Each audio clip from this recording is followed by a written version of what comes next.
أشهد أن لا إله إلا الله وحده لا شريك له وأشهد أن محمدا عبده ورسوله أما بعد فأعوذ بالله من الشيطان الرجيم بسم الله الرحمن الرحيم الحمد لله رب العالمين الرحمن الرحيم مالك يوم الدين إياك نعبد وإياك نستعين اهدنا الصراط المستقيم صراط الذين أنعمت عليهم غير المغضوب عليهم ولا الضالين وإذ قال إبراهيم رب اجعل هذا البلد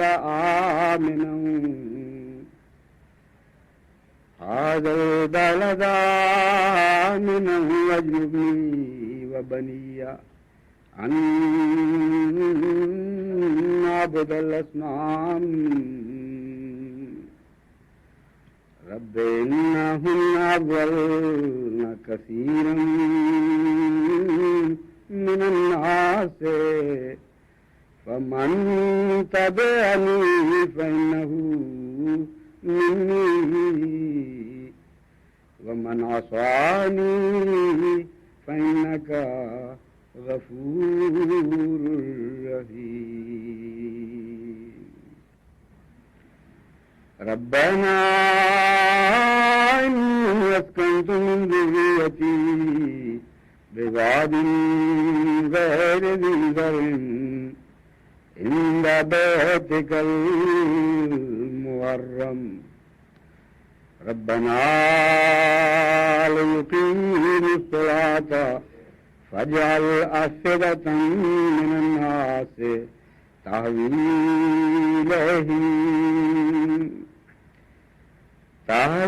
إليهم وارزقهم من الثمرات لعلهم يشكرون ربنا إنك تعلم ما نخفي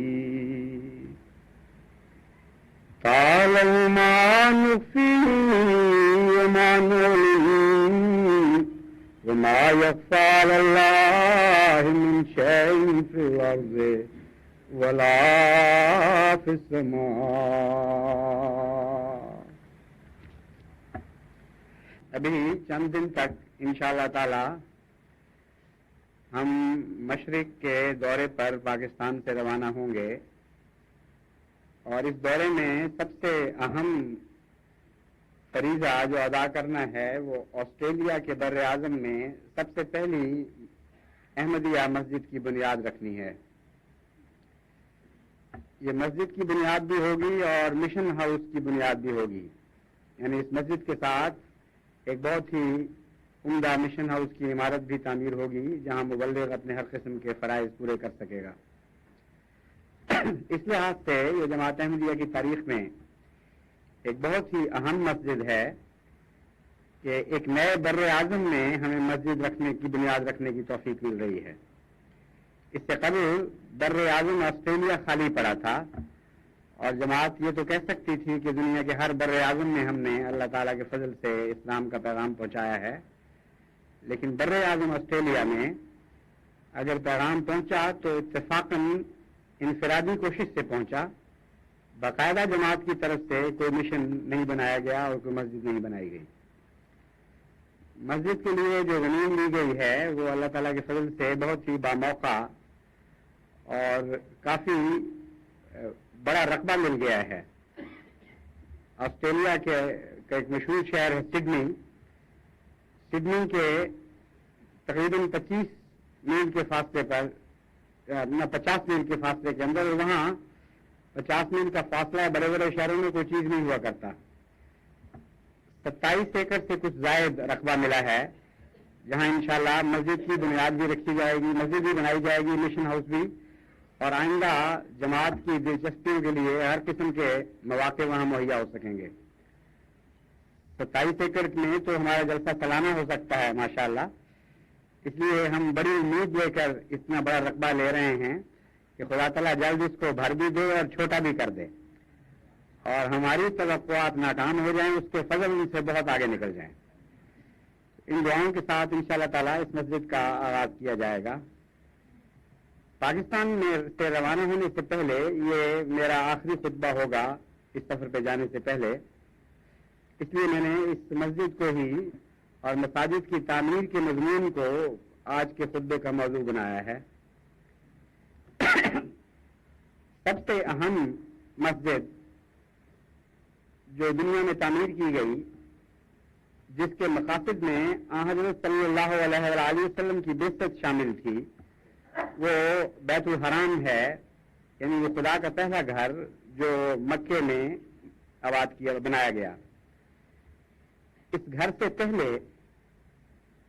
وہاں کوئی شہر آباد نہیں تھا، اس لیے مکے میں بنایا گیا کہ الفاظ شاید اس مضمون کو پوری طرح واضح نہیں کرتے. جب بھی خدا کا یہ گھر بنایا گیا اس کی تفصیلی تاریخ ہمارے پاس محفوظ نہیں. صرف قرآن کریم سے یہ پتہ چلتا ہے کہ ان اول بیت وضع للناس للذی ببکہ، کہ وہ پہلا گھر جو خدا کی عبادت کی خاطر تمام بنی نوع انسان کے لیے بنایا گیا. للناس کے لفظ میں مذہبی تفریق کوئی نہیں رکھی یہاں، بلکہ ایسا فقرہ خدا تعالیٰ نے استعمال فرمایا جس سے معلوم ہوتا ہے کہ یہ گھر نہ مسلمانوں کا ہے، نہ ہندوؤں کا، نہ عیسائیوں کا، کسی مذہب کا نہیں، بلکہ تمام بنی نوع انسان کے لیے خدا تعالیٰ کی عبادت کی خاطر بنایا گیا. اور مقصد کیا تھا؟ مقصد یہ تھا کہ آئندہ زمانے میں اس گھر میں وہ نبی پیدا ہوگا جس کے ذریعے سارے بنی نوع انسان اکٹھے ہوں گے. امر واقعہ یہ ہے کہ 2 ہی دفعہ دنیا ایک ہاتھ پر اکٹھی ہو سکتی ہے، ایک آغاز پر اور ایک انجام پر. آغاز حضرت آدم کے ذریعے ہوا نبوت کا، اور اس وقت کوئی تفریق نہیں تھی، اس وقت بھی ناس ہی تھے مخاطب، کوئی مذہبی امتیاز نہیں تھا. اور پہلا گھر حضرت آدم نے غالباً یہ بنایا ہے، کیونکہ حضرت آدم نے لازماً کوئی مسجد بنائی ہوگی اور اس سے پہلے نبوت کا پتہ نہیں چلتا، تو معلوم ہوتا ہے کہ حضرت آدم نے اس گھر کی بنیاد رکھی ہے. اور اس وقت چونکہ مذاہب کی تفریق نہیں تھی، اس لیے للناس تھے آپ بھی، تمام بنی نوع انسان اور حضرت آدم ایک ہی چیز کے 2 نام تھے. آپ ہی بیچ تھے اس آدمیت کا جس کو خدا تعالیٰ نے اپنے مکالمہ مخاطبہ کے لیے چنا. اور دوسری مرتبہ تب بنی نوع انسان کو مخاطب کیا جا سکتا تھا جب سارے بنی نوع انسان کو اپنی طرف بلانے والا رسول آ جائے، یعنی حضرت محمد مصطفیٰ صلی اللہ علیہ وآلہ وسلم. اس لیے یہ عبارت بڑی فصیح و بلیغ اور معنی خیز ہے.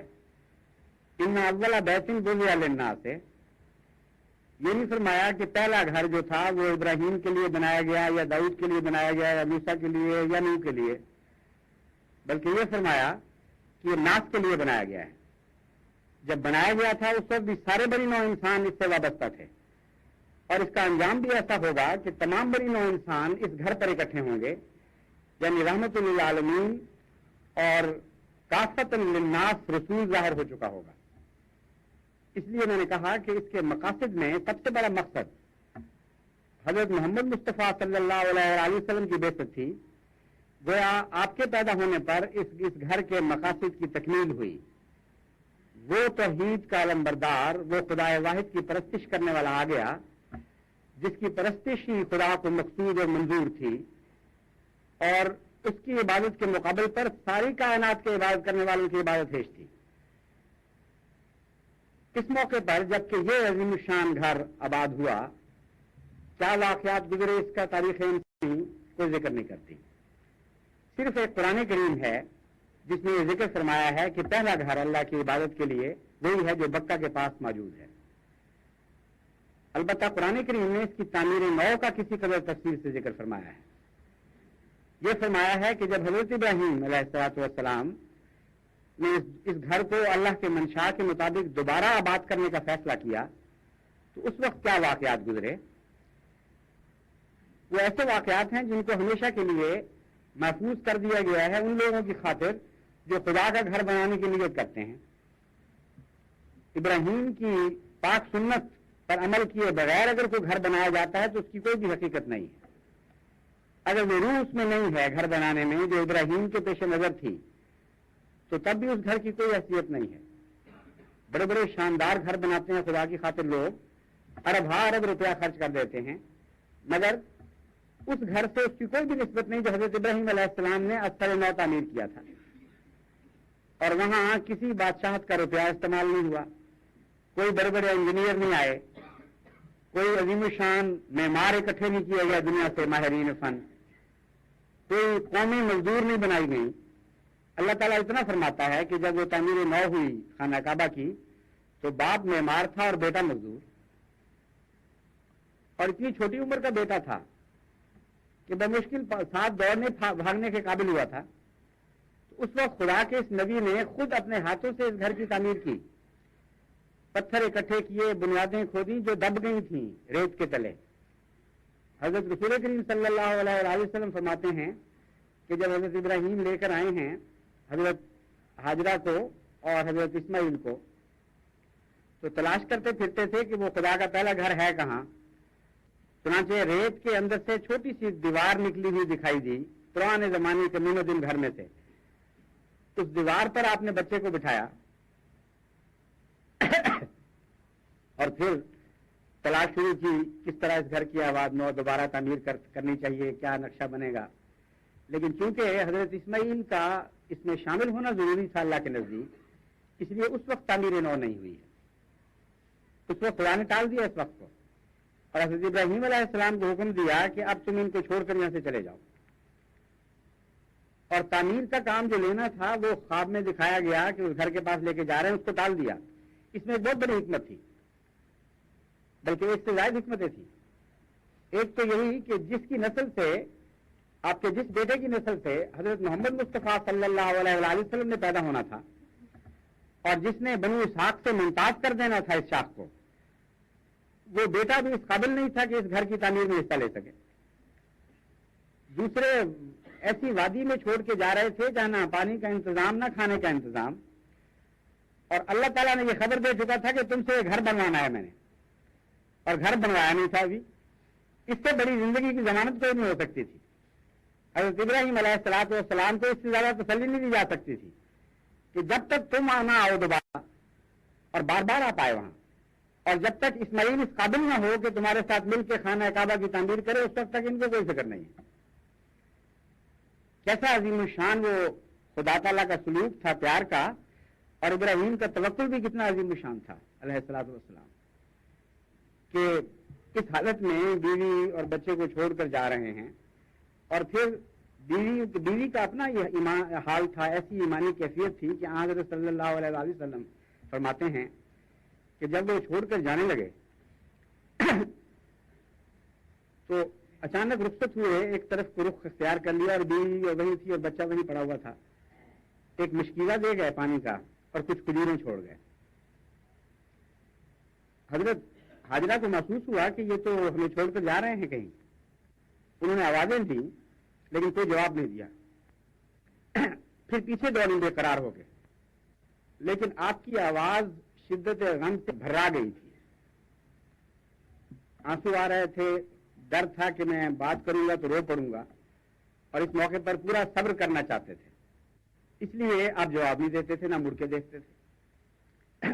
آخر حضرت حاجرہ نے ایک سوال صرف کیا. انہوں نے کہا مجھے صرف اتنا بتا دیں کہ کیا خدا کی خاطر ایسا کر رہے ہیں؟ کیا اللہ کا حکم ہے؟ پھر میں راضی ہو جاؤں گی، مجھے کوئی پرواہ نہیں۔ اور اس سوال میں بھی ایک بڑی عجیب بات تھی، عورت کی فطرت کا ایک خاص راز تھا اس سوال میں۔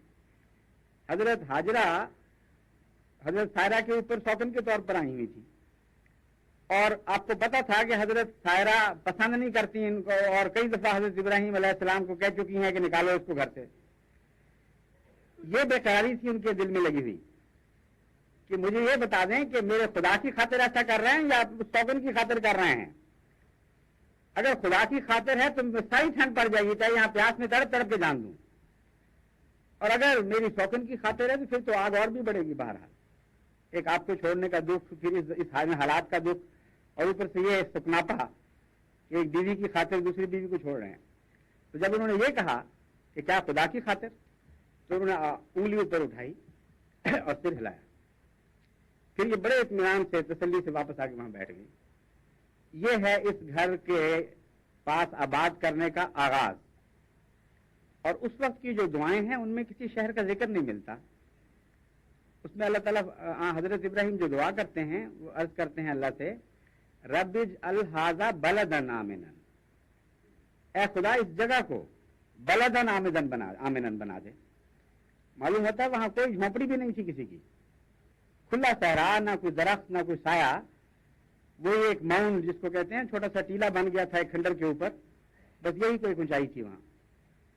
اور دعا سے پتہ چل رہا ہے کہ وہاں کچھ نہیں، کیونکہ عرض کرتے ہیں رب اجعل ھذا بلدا آمنا، اے خدا اس چٹیل جگہ کو تو شہر میں تبدیل فرما دے، ایسے شہر میں جو امن کی جگہ ہو۔ جب تعمیر نو کی ہے تو اس وقت وہ شہر بن چکا تھا۔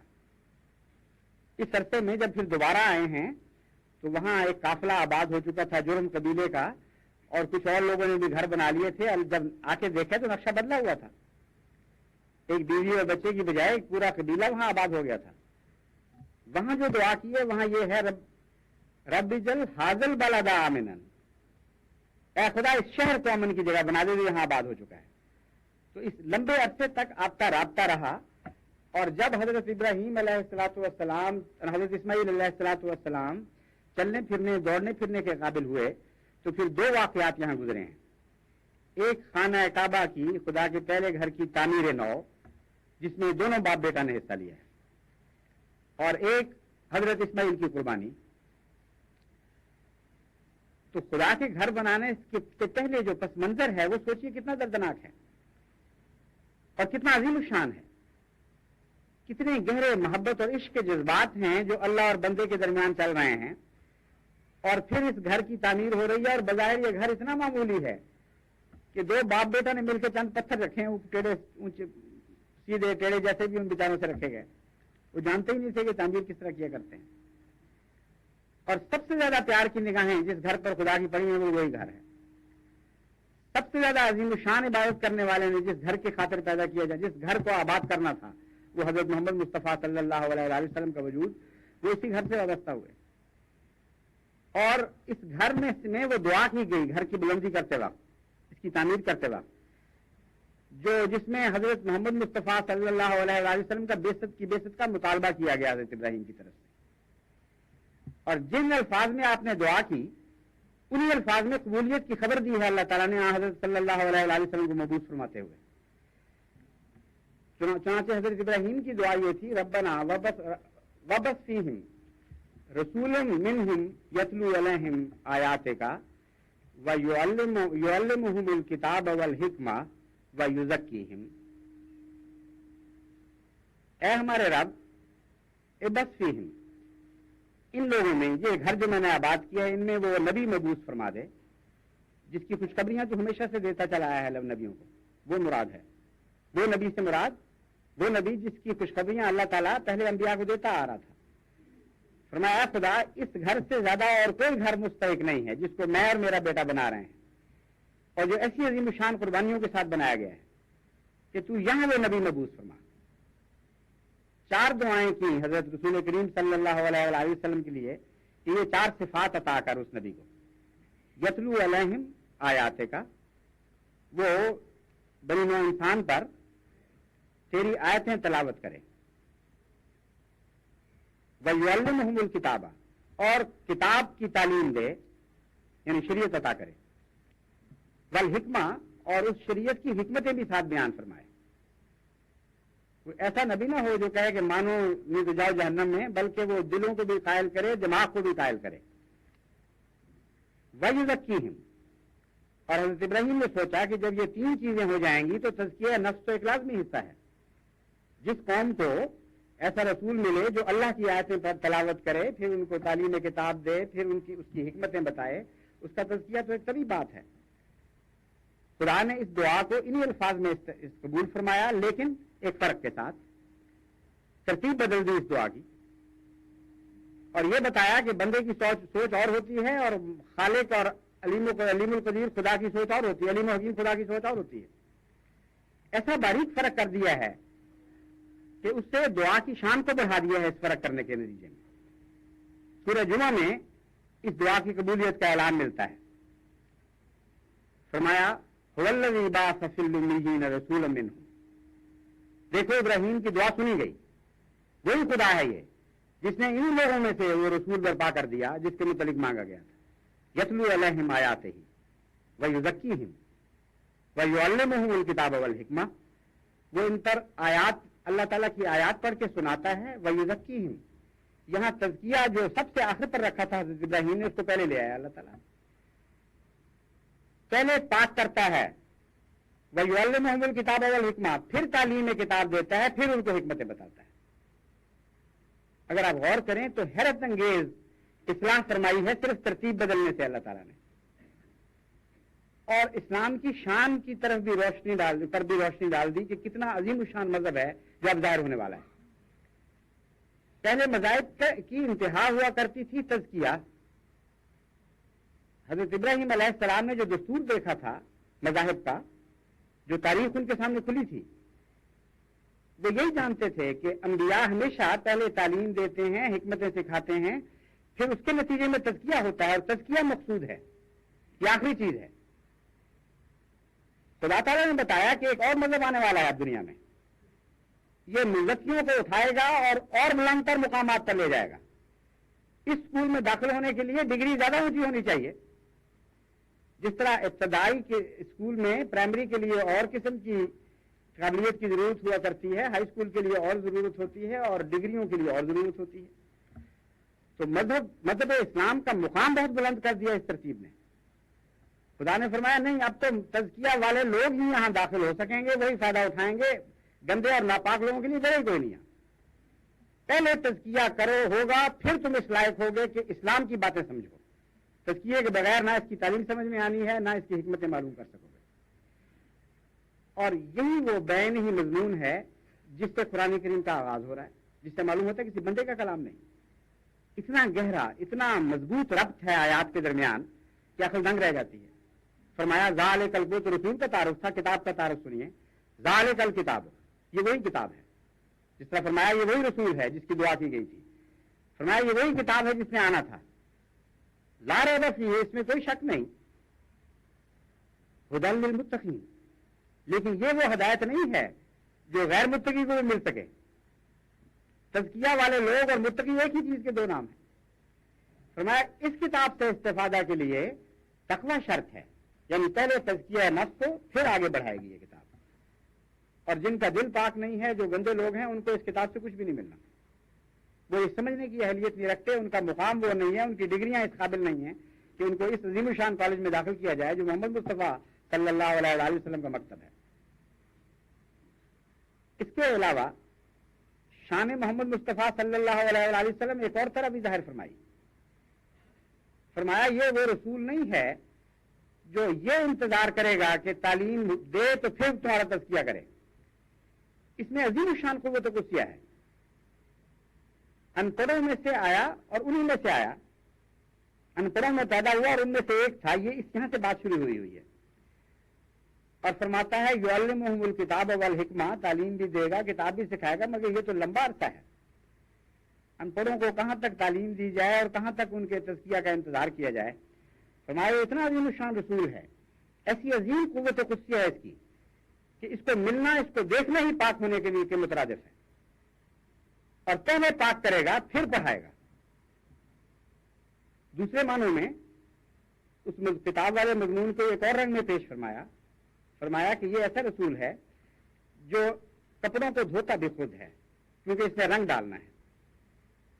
جس کا ایک اچھا رنگریز ایسے رنگ کے متعلق جو ہر کپڑا پکڑ نہیں سکتا، اس کے داغ پہلے صاف کرتا ہے، اس کو اچھی طرح تیار کرتا ہے اس رنگ کو قبول کرنے کے لیے. تو اللہ تعالیٰ فرماتا ہے کہ محمد مصطفیٰ صلی اللہ علیہ وآلہ وسلم جو رنگ دینے آئے ہیں تمہیں، وہ ہر کپڑے پر چڑھ نہیں سکتے، لیکن اب تم مطالبہ کرو گے کہ ہم کیسے تیار ہوں. فرمایا نہیں، محمد مصطفیٰ سے تعلق رکھ لو، یہ خود تمہیں صاف کرے گا، خود تیار کرے گا، وہ دلوں کو پاکیزگی بخشے گا، جس کے بعد پھر اسلام کی تعلیم سمجھ آ سکتی ہے اور اس کی حکمت سمجھ آ سکتی ہے. اسی لیے حضرت مسیح موعود علیہ السلام نے حضرت صلی اللہ علیہ وآلہ وسلم کو مخاطب کرتے ہوئے وہ شعر کہا جو آپ کے شدید ترین دشمن بھی سنتے تھے اور سر سنتے تھے، اور بعد نے اپنی مساجد کے اوپر اس شعر کو لکھوایا. وہ یہ تھا کہ اگر خواہی دلیلی عاشق اشباش محمد ہست برہان محمد، کہ اے محمد مصطفیٰ کی صداقت کی دلیل ڈھونڈنے والے، کیا کبھی تو نے سورج کی صداقت کی بھی دلیل ڈھونڈی ہے؟ سورج تو اپنی صداقت کی دلیل آپ ہوا کرتا ہے. یہ تو ایسا سچائی اور پاکیزگی کا سورج چڑھ گیا ہے کہ پہلی مرتبہ دنیا میں یہ واقعہ ہوا ہے کہ اپنی دلیل لے کر خود آیا ہے یہ حسن کامل. اس لیے تم اگر دلیل ڈھونڈتے ہو تو عاشق ہو جاؤ، اس کے سوا کوئی دلیل نہیں ہے. محبوب ظاہر ہو چکا ہے دنیا کا، محمد ہست برہان محمد، محمد کے سوا محمد کی دلیل ہی کوئی نہیں. سب سے زیادہ شاندار دلیل آپ کی صفات حسنہ ہے، آپ کی قوت قدسیہ ہے، اور وہ سب کو پاک کرتی ہے اور پھر ان الہی رنگ چڑھانے کے لیے تیار کرتی ہے. چنانچہ یہ دعا تھی حضرت ابراہیم علیہ السلام کی اس چھوٹے سے کھنڈر کے اوپر، جس کو بڑی مصیبت سے آپ نے تلاش کیا الہی نوشت ہدایت کے مطابق، ورنہ وہ کھنڈر بھی تلاش بھی نہیں ہونا تھا. تو آپ جغرافیہ دان نہیں تھے، کوئی کمپسیں آپ کے پاس نہیں تھیں، خواب دیکھی اور بیوی بچے کو لے کے چل پڑے اور سینکڑوں میل کا سفر اختیار کیا اس زمانے میں، اور پھر ایک جگہ اپنے اونٹ وغیرہ چھوڑے ساحل سمندر پر اور وہاں سے پھر پیدل نکلے ہیں اور واپس اس حال میں لوٹے کہ نہ بیوی ساتھ تھی نہ بچہ ساتھ تھا.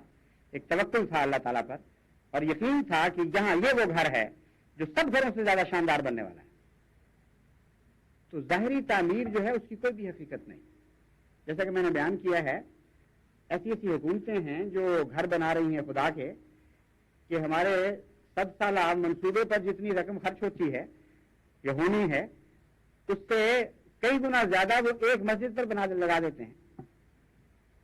یعنی ہمارا تو 100 سالہ منصوبہ تھا 10 کروڑ کا، اور اس میں سے ابھی تک صرف نصف کے قریب رقم وصول ہوئی ہے. یعنی ساری جماعت کی کوششوں کا یہ حال ہے، غربت کا اور جیسی بھی اس کی حالت ہے. اور دوسری طرف یہاں اس ملک میں بھی ایسی ایسی مساجد عطیہ کے طور پر بنوائی گئی ہیں کہ جن کے اوپر 1 ارب روپے سے زیادہ لاگت اٹھ رہی ہے، اور بعض ڈیزائن ہو رہی ہیں کئی ارب روپے کی. تو جہاں تک ظاہری شان و شوکت کا تعلق ہے، ہم تو اس میدان کے کھلاڑی ہی نہیں ہیں، نہ ہمیں اس سے فرق پڑتا کوئی. وہ کہتے ہیں دیکھو اس نے فلاں اتنی شاندار مسجد بنائی، ہم کہتے ہیں ٹھیک ہے بہت شاندار بنائی ہوگی، لیکن ہمیں تو وہ شان چاہیے جس پر اللہ کے پیار کی نظر پڑے، جسے خدا کے انبیاء کا دستور العمل شاندار قرار دے. اور وہ شاندار عمارت تو اتنی غریبانہ عمارت تھی جو میں نے بتائی ہے. دوسری طرف ایک اور عمارت تھی، اگر یہ اول المسجد تھی تو وہ آخر المسجد کہلائی، اور وہ مسجد نبوی تھی جو حضرت محمد مصطفیٰ صلی اللہ علیہ وآلہ وسلم نے ہجرت کے بعد تعمیر فرمائی. اور اس مسجد کی شان بھی سن لیجئے کیا تھی. گھاس پھوس کی چھت تھی، فرش پر کوئی ٹائل نہیں تھے، کوئی پختہ اینٹیں نہیں تھیں، بارش ہوتی تھی تو چھت چمکتی تھی اور کیچڑ ہو جاتا تھا، اور اس کیچڑ میں لوگوں کے ماتھے اور ناک وغیرہ سارے لت پت ہو جاتے تھے جب وہ سجدہ کیا کرتے تھے. لیکن وہ مسجد جو شان رکھتی تھی خدا کی نظر میں، اس کی کوئی نسبت ہی نہیں ہے کسی اور مسجد سے. تو اول اور آخر 2 مسجدیں ہمیں معلوم ہیں کہ جو ساری مساجد میں سب سے زیادہ شاندار تھی. اور میری دعا ہے کہ ہم ہمیشہ جب بھی مسجدیں بنائیں انہی مساجد کے نمونے پر بنائیں، اسی طرح دعاؤں کے ساتھ اور گریہ ازاری کے ساتھ بنائیں، اور بھول جائیں اس بات کو کہ ان کی ظاہری شان شوکت کچھ دنیا کو پسند بھی آتی ہے کہ نہیں. ہاں یہ دعا کریں کہ جس طرح حضرت ابراہیم علیہ السلام نے دعا کی کہ کہ اے خدا ان میں پھر عبادت کرنے والے پیدا کرنا جو حق ادا کرنے والے ہیں۔ چنانچہ ایک بڑے درد کے ساتھ وہ عرض کرتے ہیں کہ اے خدا بتوں سے تو میں بہت بیزار ہوں، شرک نے دنیا میں آفت ڈھا رکھی ہے۔ وجنبنی و بنی ان نعبد الاصنام، مجھے اور میرے بیٹے کو تو خدا محفوظ رکھنا، کسی قسم کا کوئی شرک ہم نہ کرنے والے ہیں۔ رب انہن اضللن کثیرا من الناس، اے خدا بہت دنیا کو بتوں نے تباہ کیا ہے اور شرک نے ہلاک کر دیا ہے۔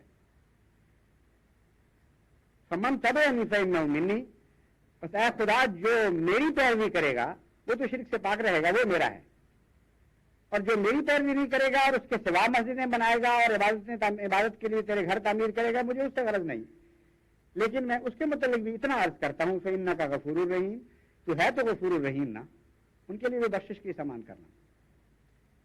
ربنا انی اسکنت من ذریتی بواد غیر ذی زرع عند بیتک المحرم، یہاں جا کر یہ دعا جو ہے یہ اپنے درد کے معراج کو پہنچتی ہے۔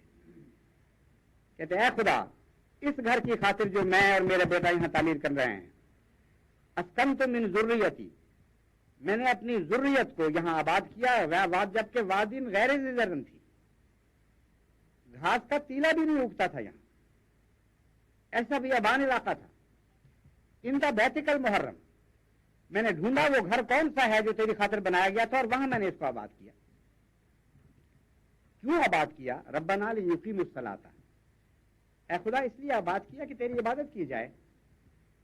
فجعل افئدۃ من الناس تهوی الیہم وارزقہم من الثمرات لعلہم یشکرون، بس تو اب لوگوں کے دل بھی مائل کر دینا، یہ زمین تو کچھ نہیں اگاتی، لیکن ساری زمینیں تیری ہیں جو اگاتی ہیں، تو اگر چاہے تو سب کے پھل دوڑتے ہوئے زمین کی طرف چلے آئیں، بس دنیا کی زمینیں جو پھل اگائیں گی، میری دعا یہ ہے کہ اس زمین کی طرف ان کا رخ پھیر دینا، اور یہاں رہنے والوں کو یہ شکوہ نہ رہے کہ ہمیں وادی غیر ذی زرع میں آباد کیا گیا تھا۔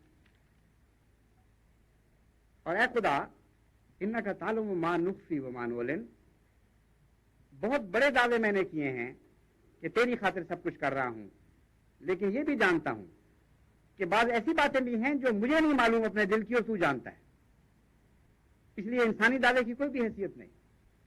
جتنے بڑے نیک نیتی کے اور عظیم الشان ارادوں کے دعوے کر رہا ہو، آخر پر حضرت ابراہیم نے جو عاجزانہ بات کی وہی بات جا کے تان ٹوٹتی ہے۔ انک تعلم ما نخفی وما نعلن، تو جانتا ہے کہ ہم جسے چھپائے ہوئے ہیں اور جسے ظاہر کر رہے ہیں۔ وما یخفی علی اللہ من شیء فی الارض ولا فی السماء، اور اللہ پر زمین و آسمان کی کوئی چیز چھپی ہوئی نہیں ہے۔ بس جماعت احمدیہ کو ان دو مساجد سے جن کا میں نے ذکر کیا ہے، اول بیت اور آخر المساجد، ان سے سبق لینا چاہیے، اور یاد رکھنا چاہیے کہ یہ مساجد محض عبادت کی خاطر تعمیر کی گئی تھی۔ اگر ہم ساری دنیا میں مساجد آباد کرنے کا پروگرام بنا لیں، اگر خدا ہمیں توفیق دے کہ بر اعظم کا کیا سوال، ہر ملک، ہر شہر اور ہر بستی میں مساجد بنائیں، لیکن مساجد بنانے والوں کے دل تقویٰ سے خالی ہوں اور وہ خود خدا کے گھروں کا آباد کرنے کی اہلیت نہ رکھتے ہوں، اگر ان کے اندر وہ ابراہیمی صفت نہ ہو، وہ حضرت صلی اللہ علیہ وآلہ وسلم کی عبادات کا رنگ نہ ہو، وہ خالص نیتیں نہ ہوں جو اللہ کے لیے خالص ہو جایا کرتی ہیں، وہ زینتیں نہ ہوں جو زینتیں لے کر متقی خدا کے گھروں تک پہنچا کرتے ہیں، تو پھر ان گھروں کی تعمیر کوئی بھی حقیقت نہیں رکھتی۔ یہ سارے سفر بیکار ہیں، یہ سارے پیسے ضائع کیے جا رہے ہیں، ان میں کوئی حقیقت نہیں۔ اس لیے ہر دفعہ جب جماعت احمدیہ کو مسجد بناتی ہے تو ایک نئے عزم کے ساتھ ہمیں عبادت پر قائم ہو جانا چاہیے۔ میں اس یقین کے ساتھ اس ملک سے رخصت ہوں کہ جماعت احمدیہ میں جو پہلے عبادت میں کمزور تھے اب وہ اور زیادہ وہ مضبوط ہو گئے ہیں، اور جو پہلے عبادت کرتے تھے وہ پہلے سے بھی بڑھ کر عبادت کا حق ادا کرنے لگے ہیں۔ وہاں محسوس ہو مجھے کہ جماعت اپنی عبادت میں اس طرح ترقی کر رہی ہے کہ اللہ تعالیٰ کے رحم اور پیار کی نظریں ہم پر پڑ رہی ہیں۔ آپ کی عبادت ہی ہے جس نے اس پروگرام کو رونق بخشنی ہے، آپ کی عبادت ہی ہے جو اس پروگرام میں خلوص بڑھے گی، سچائی بڑھے گی، ورنہ دنیا جیسا کہ میں نے کہا ہے دنیا تو اس سے بہت بڑی بڑی مسجدیں بنا رہی ہے، اس کے مقابلے پر ہماری مسجد کی کوئی بھی حیثیت نہیں۔ آپ خلوص نیت کے ساتھ عبادت پر قائم ہو جائیں، عبادت کا حق ادا کرنا سیکھ لیں، اپنی بیویوں اور بچوں کو نمازیں پڑھائیں اور سمجھ کر نماز پڑھنے کی عادت ڈالیں، پیار اور محبت پیدا کریں اللہ تعالیٰ کی۔ پھر دیکھیں کہ جس طرح اس گھر کی طرف لوگوں کے دل مائل ہو گئے تھے، اسی طرح اس نئے گھر کی طرف بھی اہل آسٹریلیا کے دل مائل ہو جائیں گے، پھر کوئی دنیا کی طاقت ان کو روک نہیں سکے گی اس گھر میں آنے سے۔ اور وہ ویرانہ یعنی آسٹریلیا جو روحانی لحاظ سے ویران پڑا ہوا ہے، جہاں بھی ہم خدا کی عبادت کی خاطر گھر بنانے والے ہیں، اس کی حضرت ابراہیم کے اس گھر کے سے ایک مثال ہے تو صحیح ملتی جلتی۔ وہ ظاہری طور پر بھی ویران جگہ تھی اور روحانی طور پر بھی، لیکن آسٹریلیا روحانی طور پر کلیتاً ویران ہے۔ اس لیے دعائیں کریں اور بہت دعائیں کریں کہ اللہ تعالیٰ ہمارے نیکی، ہمارے خلوص اور ہمارے عبادت کی سچی روح کو قبول فرمائے اور کثرت کے ساتھ دلوں کو اس گھر کی طرف مائل کر دے جو ہم وہاں بنانے لگے ہیں، اور یہ گھر ایک نہ رہے بلکہ ہزاروں لاکھوں کروڑوں گھر پھر اس گھر کے نتیجے میں بنے اور ہر گھر خدا کی عبادت سے بھرتا چلا جائے۔ یہی ہماری زندگی کا مقصود ہے، یہی ہماری جنت ہے، یہی وہ رضا ہے اللہ تعالیٰ کی جو ہمیں نصیب ہو جائے تو ہم سمجھیں گے کہ ہم اس دنیا میں اپنے کامیاب ہو گئے اور ہماری زندگی بمقصد پوری ہوئی۔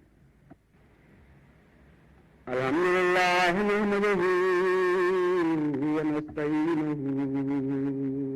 ونستغفرہ ونؤمن بہ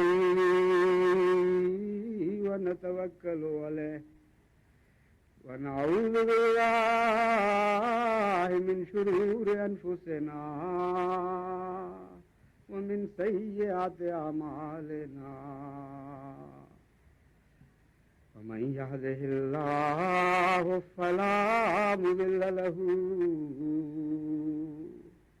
ومن يضلله فلا هادي له ونشهد أن لا إله إلا الله وحده لا شريك له ونشهد أن محمدا عبده ورسوله۔ آج کے اس جمعہ کے لیے چونکہ بکثرت مسافر باہر سے تشریف لائے ہوئے ہیں اور انہیں واپس جانا ہوگا، اس لیے جمعے کے ساتھ ہم نماز عصر بھی جمع کریں گے، تو جمعے کے بعد نماز عصر کے لیے بھی صفحے بنا لیں۔ جمعے کی نماز کے آخری سجدے میں خصوصیت کے ساتھ آسٹریلیا مسجد اور مشن کی کامیابی کے لیے اور اسے تمام دنیا میں نور، تمام اس علاقے میں نور پھیلانے کے موجب بنانے کے لیے دعائیں کریں۔ عباد اللہ رحمکم اللہ، ان اللہ یامر بالعدل والاحسان وایتاء ذی القربی وینہی عن الفحشاء والمنکر والبغی یعظکم لعلکم تذکرون۔ اذکروا اللہ یذکرکم وادعوہ یستجب لکم ولذکر اللہ اکبر۔